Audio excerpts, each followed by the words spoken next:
Well, Curtis, this is a different medium for you.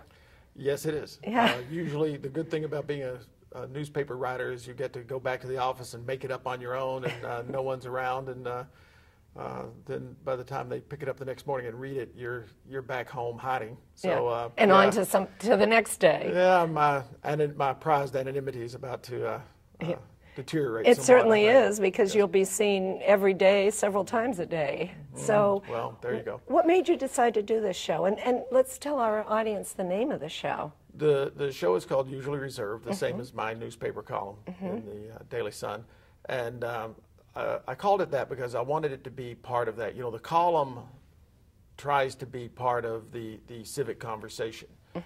And I'm hoping what the show can do is take particular parts of that conversation, details of it, and pull it out, because, you know, in Portland we do things so quickly that sometimes you don't really have time to go, and that's what I want to do. I don't want to be as comprehensive as I want to pull a detail out and hold it up to the light and look at it.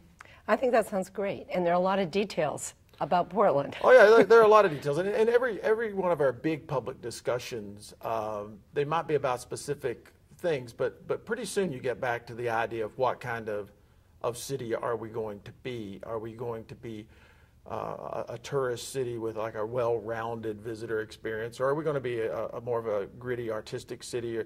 And it's interesting to get into what those different competing visions are and how they manifest themselves in public policy and in that conversation. And we're at a key point, I think, for the city and for the citizens of this city. We're going forward, and how are we going to go forward? Yeah, and there's the question of are we, the catchphrase, are we a creative economy city? And some people, if you ask them, yeah, that's going pretty well for them. And other people would say, well, it's not we don't have the luxury of making that decision. That's the only way to go forward in the new economy.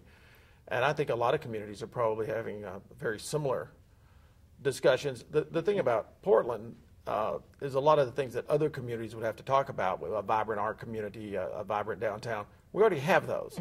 So it's almost like now that you have this embarrassment of riches, what do you do with it? You know, and you can get bogged down in that discussion. Right. And so you're going to have guests on this show. We're going to have guests who are voices in those discussions, and people who you've probably seen in the news and found to be interesting, but in a newspaper, even, you know, a long newspaper column, you can only use so much, and you always end up feeling like you're pulling whatever part of their conversation you found interesting and using it. And that's not always the part they find interesting. A lot of times they say, well, why didn't you, you know, and that's the good thing about a live show is they can say what they want. And also the reader, when you're reading a paper, you read something, you go, boy, I'd like to know more about this particular person or this issue, and so you're going to, as you say, pull that out. And I'm going to pull that voice out and let them run a little bit with it. And also, you know, the thing that makes a decent newspaper column is you already know what you think, and you're talking about your opinion.